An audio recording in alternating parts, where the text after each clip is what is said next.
everyone, and welcome to A Balanced Life with Dr. Jacquie.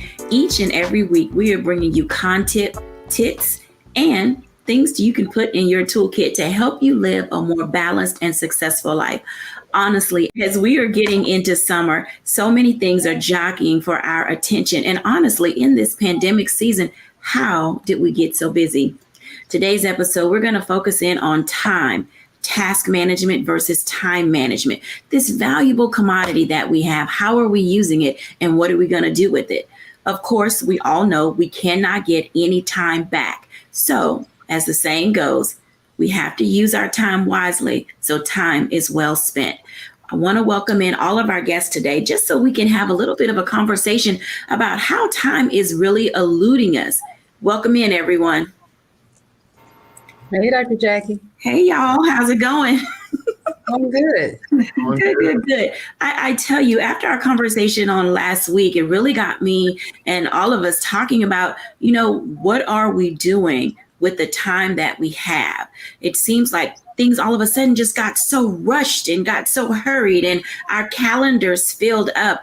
But this mid-year checkup is really important so that we don't go back to old habits, old ways of doing things, and literally getting sucked in and dragged in and pulled in to other people's things. That's the best word I can think of right now. Getting pulled into other people's things that really keep us from being out of sync. I want to ask you all, how do you do it? How are you making this transition, Pastor JT, from being not as busy to your schedule just literally blowing up? Wow. That is a great question, Dr. Jacquie, and thank you again for having me on. Man, during quarantine, I really got an opportunity to pause and to stop. Here locally, I ran for school board at the end of 2019, and 2020 actually came, and it was kind of like, hey, God is saying, Jamel, get some rest. And I rested. But I saw that I still had some of the same habits, because what I did while the world was shut down and we weren't moving as much in the streets, we were Zooming more than the Commodores was. and so then now, as we have kind of gotten back to kind of being open, so many people who had the luxury of Zooming are now opting for more in person. And so me being a pastor, there are a lot of different initiatives or a lot of different engagements that I have to be at. But then on top of that, with the community work that I do, there's a lot. But one thing that I have learned, I think that was a valuable lesson during quarantine, is I have to qualify my time. I have to really see if this is benefiting me, if this is something that I can wait to possibly get the notes from after the event is over. Is this something that if there's a link that is given, should I actually take advantage of being online? Or is it something that needs my presence? And I believe, kind of piggybacking off of the conversation that we had last week about keeping your goals in front of you, I think that is a huge determiner of what you do with your time. If your goals are in front of you, you don't have time to waste, because if you're goal oriented, you know that every moment matters. So I really believe it comes down to really qualifying your time and being okay with saying, no, I can't do it. Because if you don't say no, then you're going to find yourself right back where we were before quarantine. And so many people, I believe that they confused the sign to quit with being exhausted. That's a very interesting and impactful statement. Stacey, when you think about these things related to time and how we parcel out our day, what does that look like for you? Because you're a business owner, you're running a school, you're dealing with kids, you're dealing with family, but there's still Stacey. What does your mid-year checkup look like as it relates to how you govern your time? Mm-hmm. Well, that's loaded, because like I said before we came on, you want me to talk about time management. I'm still working on figuring that out. But I will say that during the pandemic, where everyone slowed down and had the opportunity to stop, unfortunately, from the school perspective, it seems like that became one of the busiest times for us, because they didn't know what to do in this situation. And so every week we were getting a new direction to take, a new goal to set, a new problem to solve. And so when the world opened back up and we got to come back outside, things still stayed the same, because now the question became, what's the new normalcy going to look like for school? What are we going to do now? How do we need to make adjustments for students? How do we need to fix what happened during the pandemic? And so what I found for myself is I had to start pacing myself in terms of, if I had a goal that was established, I needed to break that goal down into action steps. Like, what is that micro action that I need to take to be able to reach those goals, so that I can then be intentional about determining which ones do I need to focus on right now? Like, what's the closest alligator to my boat? So I can map out, which ones can I give to someone else to work with? And then I had to be careful of those distraction traps, because we tend to, after we have these action steps and these goals that we're working on, I found that it was easy for me to focus on the things that were fun to do. And those things that were a little bit more serious and take a little bit more time, I found myself procrastinating or allowing those distraction traps to sort of get me involved in doing things that wasn't meaningful or purposeful at that time. So I had to learn to identify, what is important for moving towards that purpose. What can I take off my list and say no to? What can I give to someone else? What can I simply say, what, there's no time for this one, and it's okay if I don't get to it. So I think the hardest thing for me was learning how to accept that it's okay if I can't do everything, because I'm not a superwoman. And so when I say no, learn how to accept that and not feel guilty about it. And if I gave something to someone else, learn how to trust that they would be fine doing it. And then just learn how to move within my personal space. And I'm still working on adding what that self-care looked like for me. I'm getting better at it, but it's still a work in progress. I can truly identify with the work in progress. I hope that our audience was listening, because you gave 3 great Ds. First, I heard you clearly say there are things that we do by duty, stuff that we have to do. It's our responsibility, so we have to participate in it. Don't get distracted, by the things that aren't necessarily for you, and then have trust enough to delegate. I think that those 3 tips right there alone are ways to help some of our audience figure out how to get a foundational baseline to taking their time back. Now, Dr. Tierney, we have heard Auntie Maxine for a long time tell us about reclaiming our time. Talk to us about some of the ways that people can reclaim their time, but also how are you reclaiming your time for the things that matter for your personal self-care in this mid-year checkup? Absolutely. So as I was listening to my good friend, Pastor JT, talk about how we were Zooming more than the Commodores. Well, if we were Zooming more than the Commodores, then I was Lionel Richie, because right during the pandemic, that's when everything picked up with my business. It was stressful for everyone. And so that's when we started really focusing in on our mental health, our self-care. And so I started my business right before the pandemic hit. And let me tell you, it picked up, right as things, were shutting down for other people.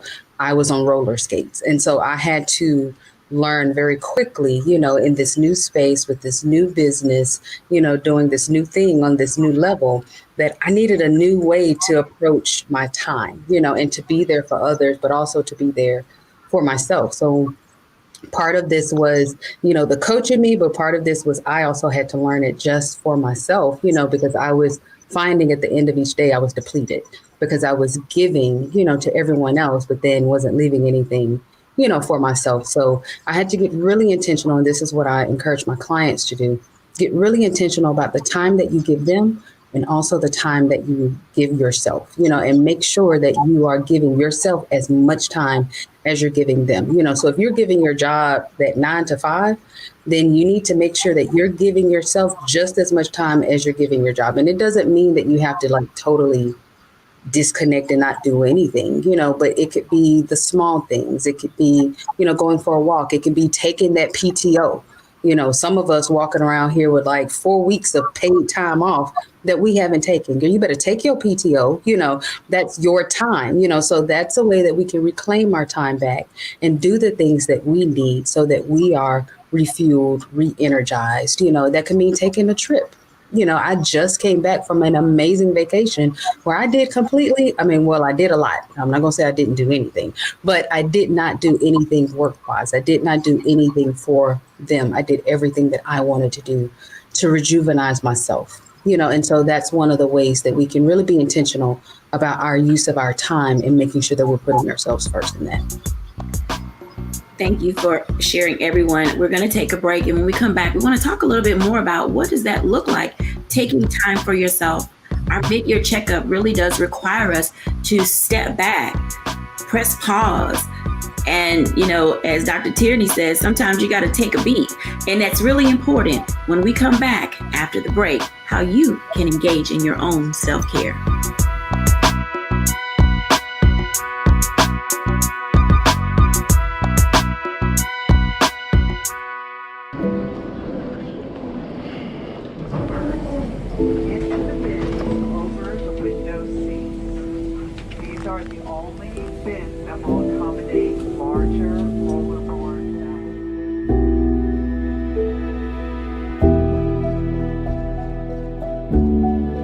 Put 10 in here? 10, and you don't come out till you die. And you eat him, you poop him. Oh my God. So what?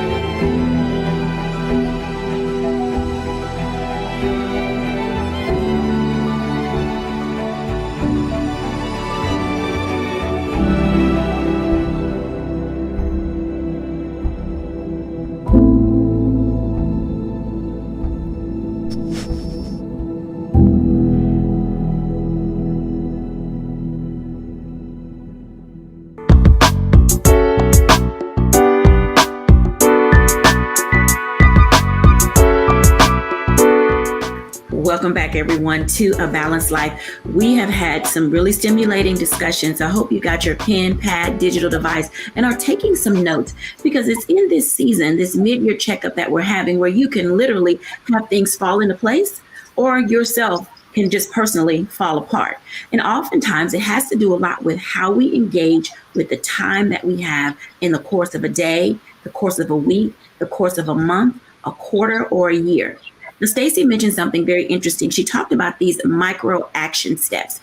And for just a few minutes in this segment, I want to talk about time management versus task management, because oftentimes we put 1,000 things on our list and we think that we can do them. But when you get to the steps that it takes, oftentimes we realize that we are in way over our head, and we also aren't properly prepared to do the work. Stacey, can you talk to us for a little bit, just a bit more about some of the micro steps? Because oftentimes people, I'm going to do 10 things in the course of the day. I'm a Franklin Covey girl. And so I will put things on my planner, and then I realize I really don't have time for B's and C's. It's really only the A1s and A2s. I've literally stopped putting A3s on my calendar. Stacey Owens, talk to us a little bit about what it means and how you do your micro action steps. So I take my goal and then I break it down to an action. Like, okay, what do you need to do specifically to meet that goal? And I used to do a things to do list in my daily journal, but I've changed that, because like you said, if I was to write down a things to do list, it would be so massive that I just would end up getting overwhelmed. So now I have what I call an intentional list. So I look at my goal that I set, and I broke it down to about 3 to 4 intentional small action steps to take. And then I put those on my intentional list for today. I'll still keep a things to do list over on the left-hand side, and I'll look over there and I'll say, all right, what's happening in my day that has to happen? Like if I have a meeting, or if I have a doctor's appointment, or if I have something that just has to happen that day, I'll look at those things, and then I'll say, is there anything in here that I can adjust? Like, okay, I can't adjust my doctor's appointment, but if I'm about to sit in a meeting that I don't necessarily have to sit in, and I can have somebody else sit into that meeting, then let me move that off. That doesn't make it to my intentional list. It stays on that things to do list or my delegated list, right? So I end up on my intentional list for the day having about 5 things that I have to do for that day. So now I'm working towards the intention of what's going to move me in a forward progression of my goal. If I get those 5 things done, it can go over to that things to do list and look at that and do great. If I don't get those 5 things due, then I'll move them to tomorrow's intentions list because I want to start there. I sort of track. If something has moved more than 3 times in that week, now I'm starting to look at that intention a little deeper to say, what is it about this step or this action step that I'm procrastinating about? So it's just being really intentional about my thoughts to make sure that I'm focusing my time in the areas that's going to move whatever I'm working on. When you have that type of approach, Stacey, does it allow you to have more time for yourself? Can you take a lunch? Can you take a walk around the building? Can you just close your door and have, a little bit of a respite from everything when you utilize that method? I add those to the intentional list because it was one time in my life that I would go all day and wouldn't eat, or I would go all day and wouldn't take a break, and I would sit here for 14-hour days and stay in one spot, and that wasn't healthy for me. That made me gain 50 pounds. That made me, your bones in your body start aching because you're not moving. So I sort of add on my journal, I have a thing for, I identify self-care. What's my one self-care thing that I'm going to do today? And I add that to the list so that I can make myself be intentional about doing that. So it can be anything from reading a book for a few minutes. It can be anything from just taking a walk around the block, but I add to my intentional list one self-care thing to make sure that I do that for that day as well.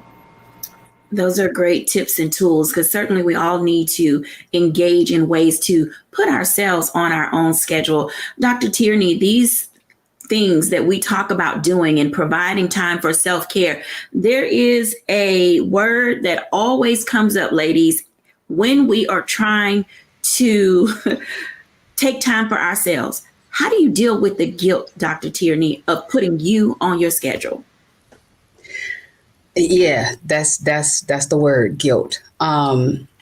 So here's the thing, and we said it last time, but it bears saying again.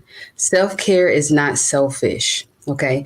And yeah, we hear that, sounds nice, it rhymes, but think about it this way. When you get on an airplane, okay, and it's a lot of travel happening right now, you get on the airplane and the flight attendants get up and they do the safety thing.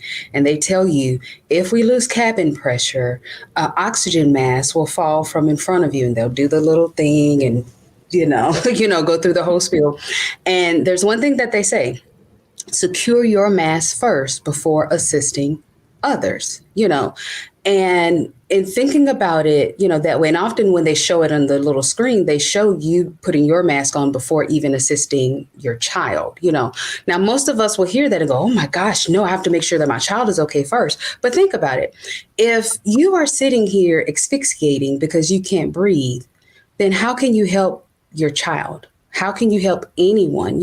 And that's the way we have to look at doing things for ourselves. If I'm too busy trying to rush up and help the man in seat 9A put his oxygen mask on, but then I collapse, from a lack of oxygen on my way to him, have I really served him? It's better when we serve ourselves and make sure that we can breathe. We put our oxygen mask on. We are, rested. We're drinking our water. We're doing that self-care thing that we need because it will make us better equipped to help other people. And when we look at it that way, then you can ask yourself, now, is that really being selfish? Honestly, it's being selfish when we don't do those things. When I don't take care of my body, when I don't take care of my mental and emotional needs, I'm being selfish towards my husband because now when he comes home, he is don't talk, get away from, and he's coming home into an environment where I'm just on 10, because I haven't done my work. Now, is that fair to him?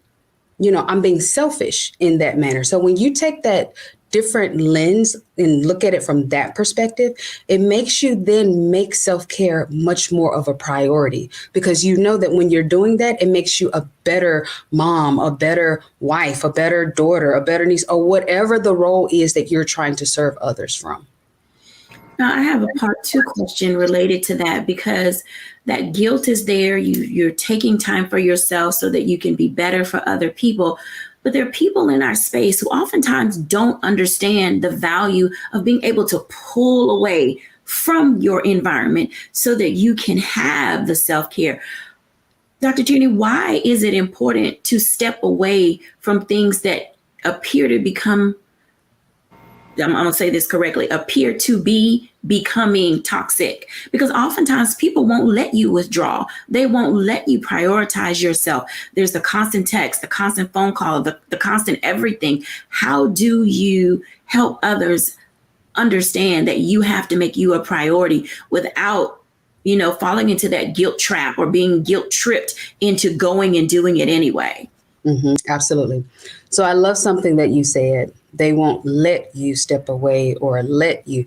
Well, sugar, it's not about what they let you or allow you to do, because then you're giving them your power. I can't step away unless you give me permission to do so. Again, let's take this different lens, look at it. You are the one, you have the agency and the sense of power over yourself. You know what you need, they don't. And really, and I know I'm probably going to get some messages and some tweets about it. It's okay. It's fine. I can take it, but I'm going to say it anyway. At the heart of all of us, we're selfish. We want what we want. So I'm not really thinking about your needs. I'm thinking about what I want. So yeah, I'm going to keep texting you. Yeah, I'm going to keep calling because I'm trying to get what I want. It's not my job to make sure you're rested. That's your job, and that's all of our individual jobs. So if the texts keep coming, guess what? They're going to keep coming as long as you keep responding. We shape people's listening for us. So trust me. If you stop responding to those text messages, guess what? They will figure it out, or they'll go and text somebody else. If you start practicing the whole word no, period, that's a whole sentence. You don't have to give no explanation, no definition, no, well, because any of that. If you start saying no, then guess what? They will then get the message that I can't just dump my stuff on them. I can't just go to them and ask them to always be present for what I need. Because a lot of times they need to figure out what it is that they need for themselves and stop going to you to fulfill their needs that they need to be doing their work on. So this is the piece where it's not about what they allow you to do. It's not about them making a space for you. You have to do that for yourself. That is your responsibility, not theirs. Responsibility seems to fall on a lot of shoulders, and oftentimes it's very difficult to allow it to rest on you or rest on other people. Pastor JT, when we talk about how do we optimize time for ourselves, I literally can say that I am more productive when I shut off my phone, when I close my door, when I don't respond to other people. It's like getting into this zone where you can just physically begin to see yourself obtain physical, mental, and spiritual clarity. How important is clarity for self, Pastor JT, as we begin to move ourselves forward in this next half of the year? I believe clarity for self is non-negotiable. I've repeated this, and I know that many of our listeners will probably say, you said that last week. Well, I'm going to continue to say it. I think that is so many times that we are so consumed with doing that we have stopped being. And then when we stop being, we lose sight of self. And going back to what Dr. T said, it was just, I'm sitting here taking notes myself. You have to be so intentional with you, because if you are not your best you are now a disservice to everybody else. I know, not trying to be preachy, but I guess I am the resident pastor on the show. But even Jesus himself, on the heels of one of his greatest miracles, after he fed the 5,000, Jesus tells his disciples, hey, man, y'all go on to the other side. I'll catch up with y'all. And the Bible says that Jesus went into the mountain and he prayed. He stealed away. He had to refresh. He had to regain all of the virtue back that he had just released. Because in the very next chapter, they were going to meet a man in the tombs that was dealing with a mental health issue that was cutting himself. And Jesus needed to be at his best version of himself to be able to give the man what he needed. Now, if Jesus would have gone to him and he was lethargic, he was tired, then the man probably would have left with the situation even worse, and Jesus would not have been able to be who he was called to be. Now, I'm not saying that we're all Jesus, but I believe that there is some God in us.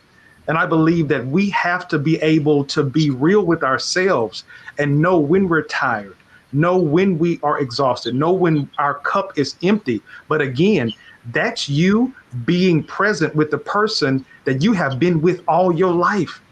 And that's you. And so many times we are so consumed with other people and serving other people. But I think a lot of that, and I really don't want to turn the corner with this conversation, but I think a lot of that comes with many of us wanting to please other people or affirmations from other people. And then we feel that's what drives the obligation of us in our bed, jumping up to answer the phone for somebody else who is not even respectful of our time. I even, and man, it was one night. I'll just be honest, man. Hey, mama, love you. She watches the show. She loves me on everything that I'm on, but she really loves you, Dr. J. But I know she's going to hear this. But it was one night, everybody in my family know I go to bed, right when the 9 o'clock news come on. I'm gone. And so my mom called me and I jumped up and I'm like, mama, what's wrong? Because everybody know I go to sleep at 9. And so mom was like, well, no, I'll just call and tell you something that I saw. Mama, no, we don't do that, baby. Because the first thing that I thought is something was wrong because everybody knows that I go to bed at 9. And so then mama said, well, all right, I won't call you after 9 no more. And you know what, Dr. J? Mama ain't calling me after 9. I have a defined boundary. And regardless of the role that you have in my life, if you love me the way that you say you do, you will respect the boundary that I have in place. Because if you don't respect my boundary, you have now disrespected the relationship that we have. Wow. I'm going to tell you that's a perfect segue for our break. When we come back after the break, we're going to talk about that very thing, boundaries, and how to optimize your time when you walk away. I said it. Sometimes you have to just walk away. And oftentimes we stay too long. We give to people too much, and then they just continue to take, and take. When we're back after the break.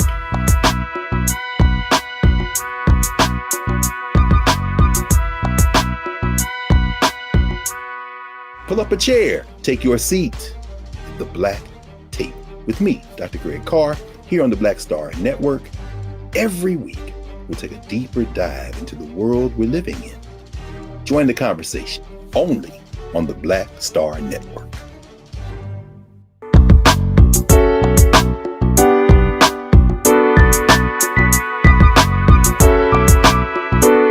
Welcome back, everyone, to A Balanced Life. Whew, let me tell you, I know. Go ahead and add us, tweet us, text us, post all your little threads and notes. We're here for it because one of the things that we desire to do is to help you to design a life so that you can be able to do the things that you want to do, not always the things that you have to do and that you must do. And I'm going to pause here for a second. And in an ability for us to be enabled, but not be enablers, we need to figure out how to step away from people, situations, and circumstances. I'm inviting everybody back in for this conversation because let me tell you, it gets tough.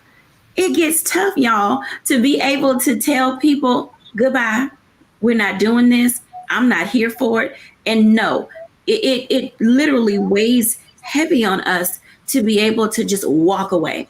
I'm going to start with Stacey because, Stacey, I know that in your profession and in your career, whether it's on the business side, the parent side, the children's side, or even in your own personal life, you have discovered how to just say, this is what we're not going to do. Talk to us about that for a moment, because there are some people who really don't know how to broach that conversation of, I'm clear that we're done. What does that look like in your life for maximizing yourself? Well, first I have to say, before the break, Pastor gave a word. And if nobody else got that word, for me, because I had one of the hardest times in this job last week, and I needed every bit of that. So thank you for that. But I think it goes back to just accepting the fact that you just have to communicate to folks and say, I'm gonna choose me now. And that was one of the things I had to learn, even as recent as last week. So many people are plugged into me, and I was in that position of giving so much that I gave too much. And so then it became the expectation that everybody was entitled to just continue to take from me. And so when I started saying enough, they didn't want to hear it, because now they felt I had betrayed them, because in previous times when that boundary wasn't as clear, you were so used to me being the one that just carried you. And everybody has to be able to carry their own water. So I think for myself, I'm learning, I'm still working on just being able to say, I'm empty right now. I don't have anything else to give. And that's a non-negotiable. And you have two choices that you can make. You can be receptive of that and understand it and give me time to fill my cup and come back. Or you can get emotionally detached and angry. But at either way, and whatever choice that person make, it's their choice to make, and I'm gonna let them hold it. I'm gonna let you hold the choices that you make, because I'm gonna clearly say when I'm done and when I can't do anymore. And now it's for you to receive that.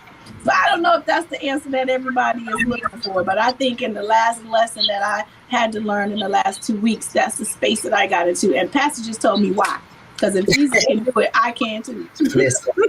Sometimes knowing your why you need to walk away is all that you need. I think Dr. Tierney said you don't have to give people a reason for why you need your space, because it's your space. And that becomes quite evident and clear. One of the things that you said that resonated was, I'm choosing me now. Mm-hmm. Oh my God, that is so hard for people to say. And it's also hard for other people to accept. Dr. Tierney, why is there a danger in being overly accessible? Mm-hmm, mm-hmm. So I want to back up a little bit and touch on some of the points to kind of answer that question.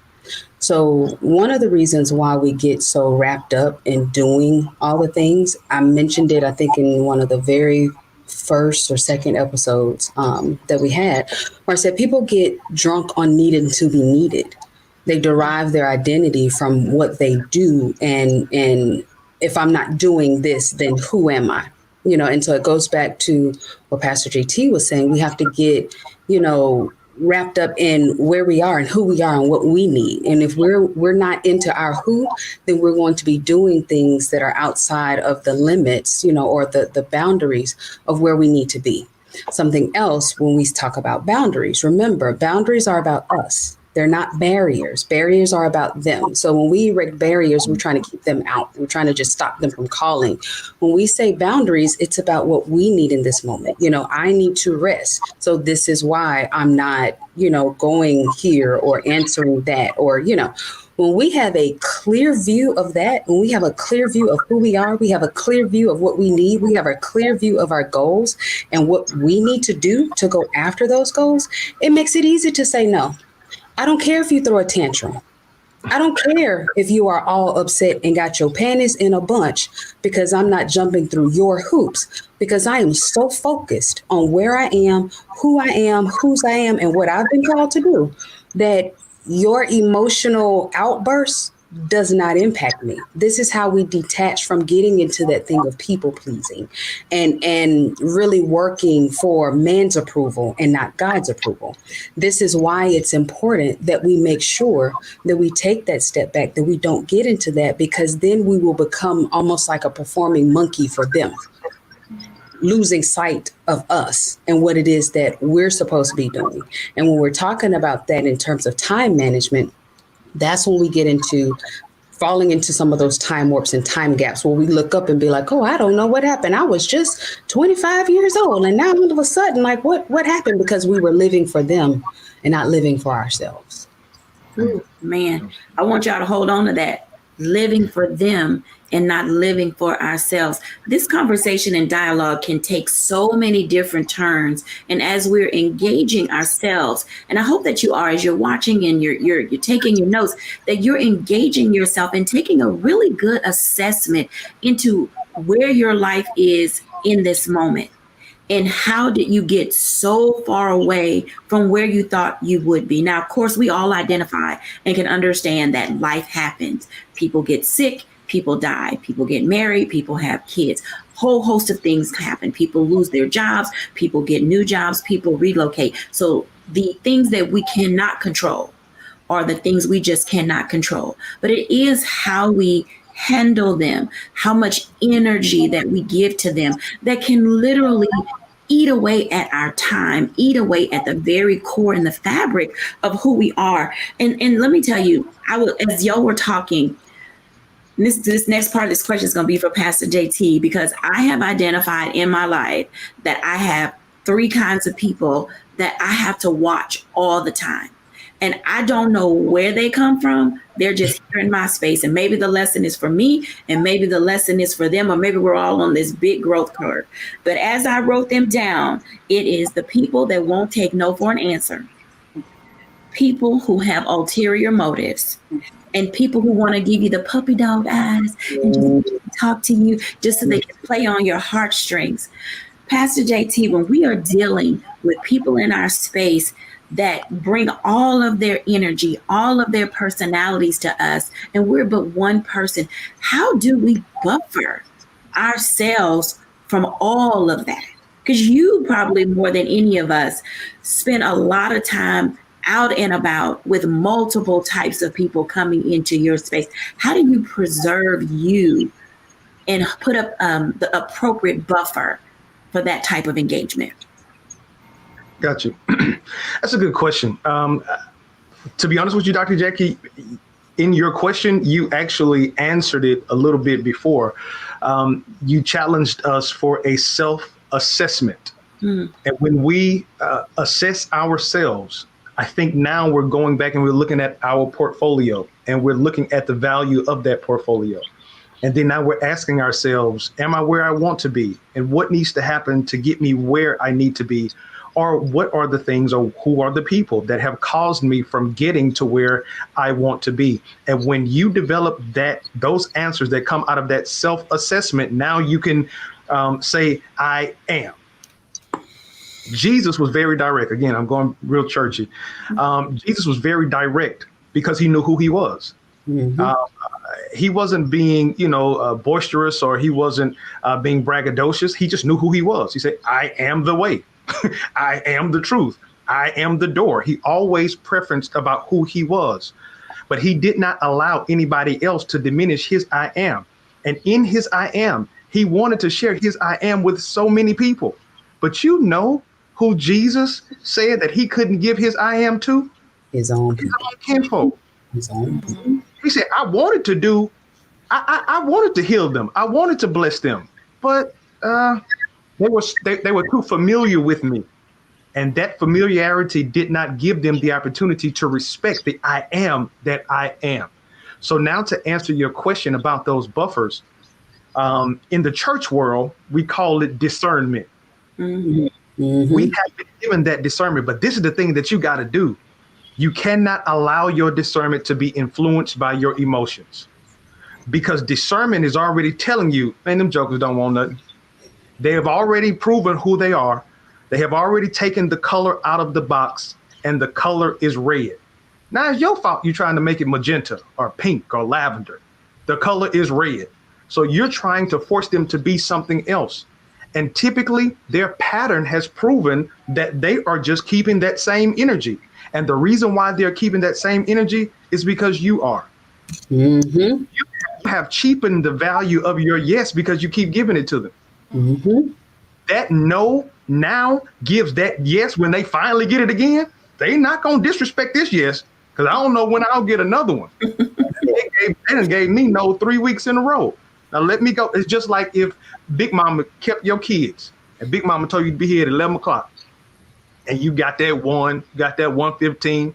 That day that Big Mama say no, and then you're like, oh, Big Mama just playing. And then that next Friday you try to take them kids over there, and then Big Mama got the screen door lock. You know, Big Mama ain't playing with that screen door lock.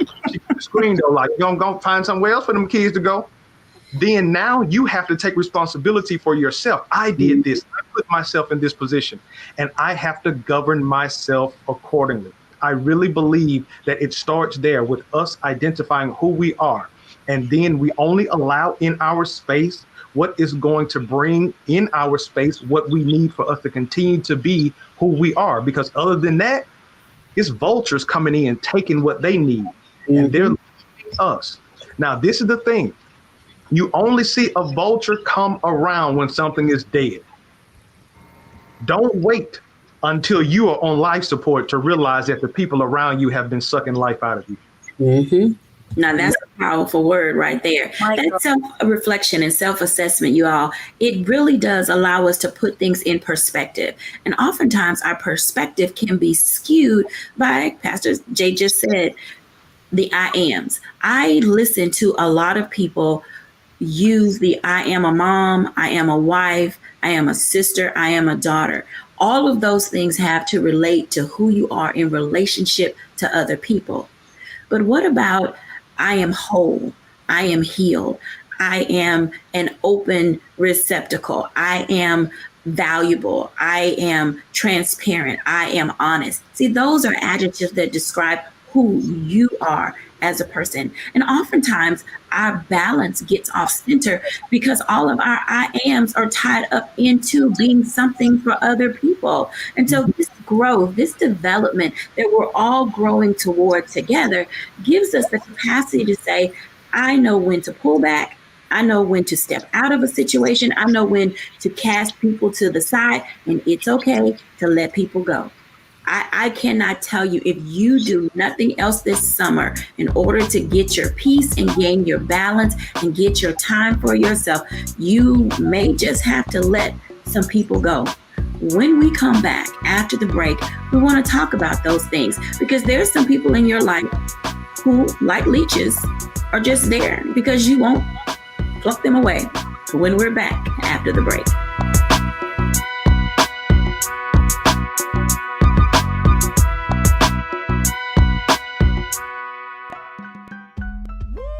We're all impacted by the culture, whether we know it or not. From politics to music and entertainment, it's a huge part of our lives, and we're going to talk about it every day right here on The Culture with me, Faraji Muhammad, only on the Black Star Network.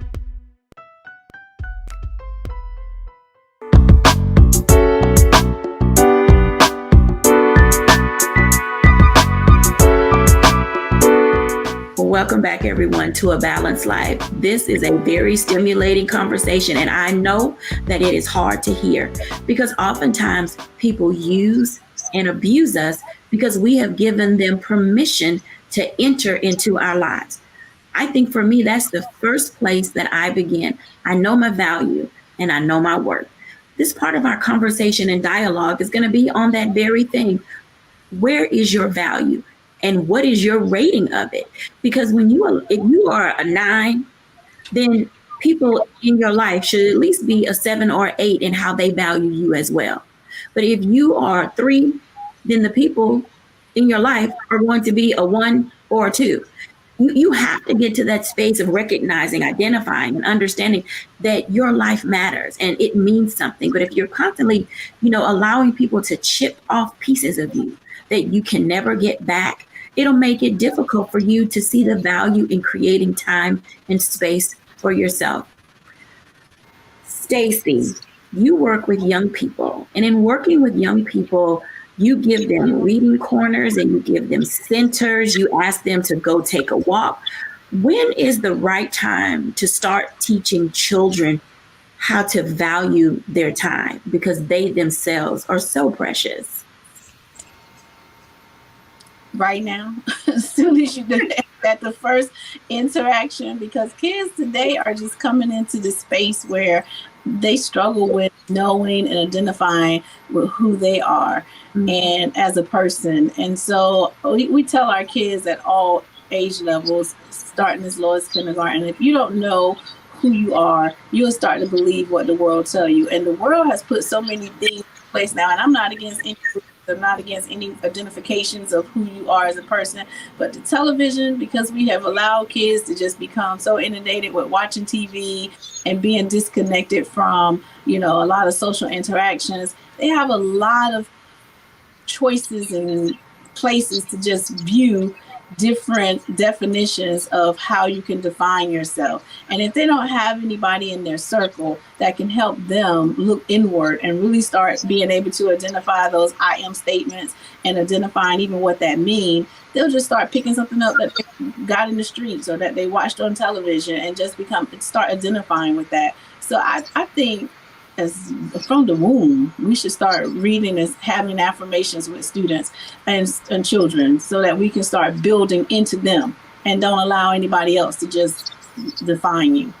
I think that there's a very smart approach in the sense that oftentimes finding adjectives or teaching kids new words. So it's a teachable moment, if you will. Like, I am a lover of music. If that child happens to enjoy music, well, what kind of music do you like? And then why do you like it? It lends itself to learning opportunities. Children may say, I am a gymnast or I am a track runner. These are things that allow them to build self-esteem, to build an identity around a skill set that helps them really showcase who they are and possibly why they were created. Oftentimes we lose sight of what it looks like to pour into other people, to navigate and guide them toward how to maximize time.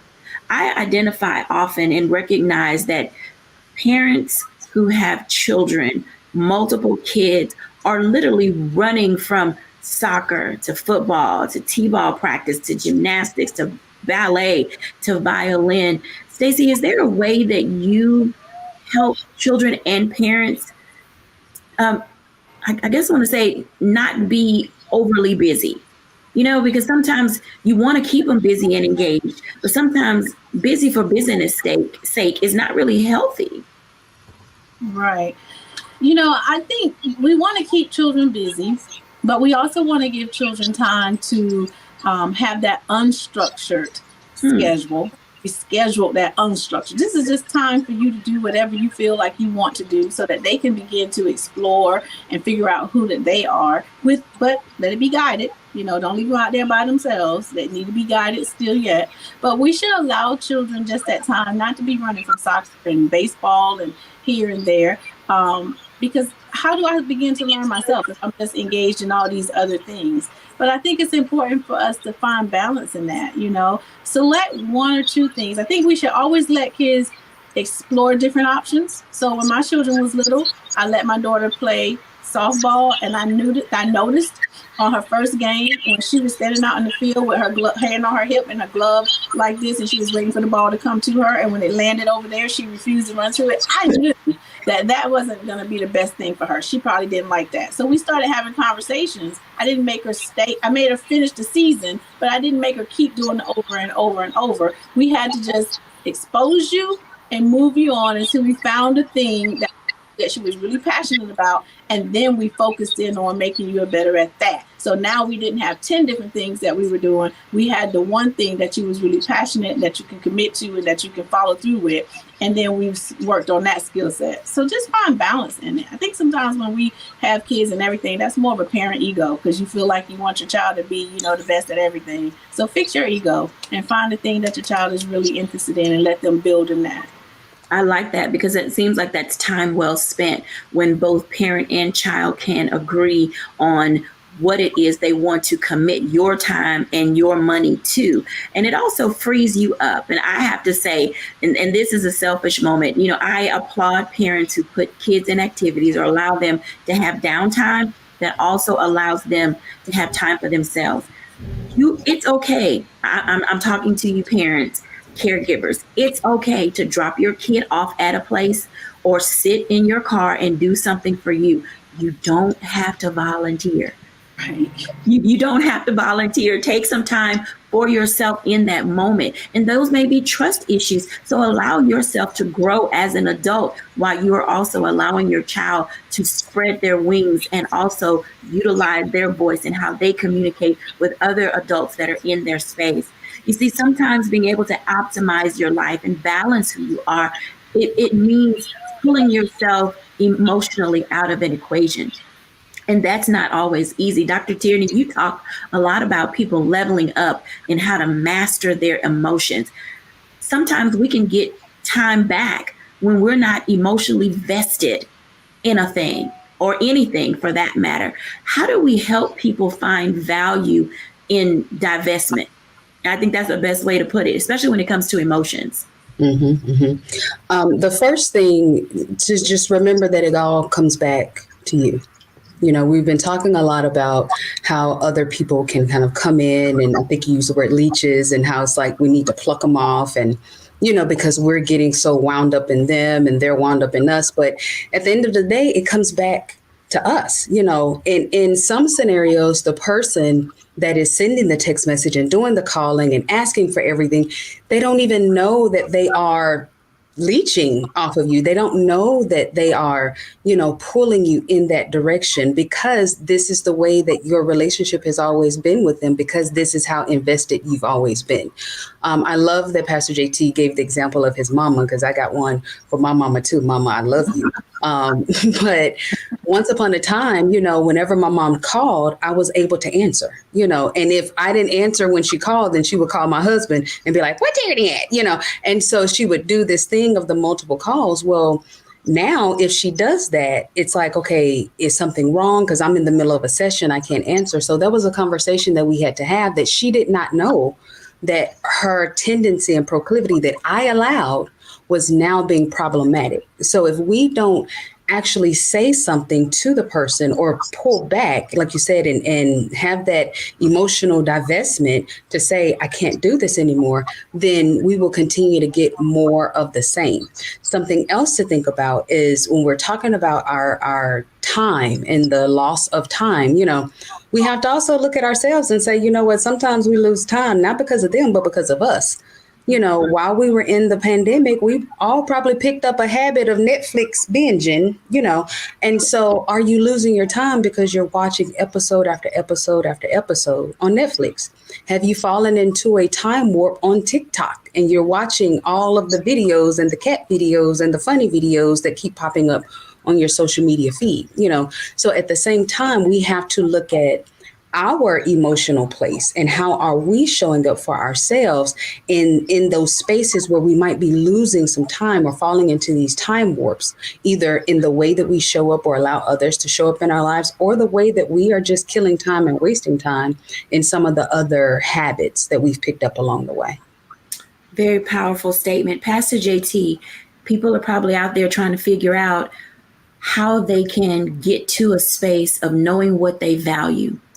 If you had to share with our audience about time and why it's valuable to you, what would you say? Simple. It's our greatest commodity. Yeah. It's one thing that we're never going to get back. Time. I made a post on Facebook that looked at how far we are in the year already. And I said, time is not waiting for you to decide that you want to live. And sadly enough, there are a lot of people that are going to wake up and it's too late. I wish I would have done. I wish I would have done. And if you're listening to me now, I believe that now is the best time for you to take control of your time. But taking control of your time intentionally. I believe Stacy used that word, intentionally, and maybe even using a planner and intentionally scheduling out your day. I think that if you look at a financial budget, it allows you to control the money that comes in, because that budget gives you the power to tell the money where to go. And so every day you are given 24 hours worth of valuable time. And if you don't have anything, please get a planner or even schedule your day out on your phone, on your laptop, but find some way to identify your time, where it goes. And then you'll be able to see that some of the time, as Dr. Tierney said, is wasted, but now you can get that time back and you can make that time valuable as well. Thank you, everyone, for sharing. As you can tell, audience, in this reflection, you are your greatest asset. And how you maximize your time becomes sort of a testimony to who you are and where you're going and what you're doing. It seems that as we are growing and as we're learning how to navigate the space that we have now, that everyone, once again, wants a little piece of our time. I hope that during this pandemic, you have learned how to set aside time for yourself, how to take care of yourself, and how to simply say no. It's perfectly okay to walk away from things that don't fit into your new model of how you want to live. Trust me, people will be okay as the new you emerges in this new season as a person who's learned how to live in balance. Bye now.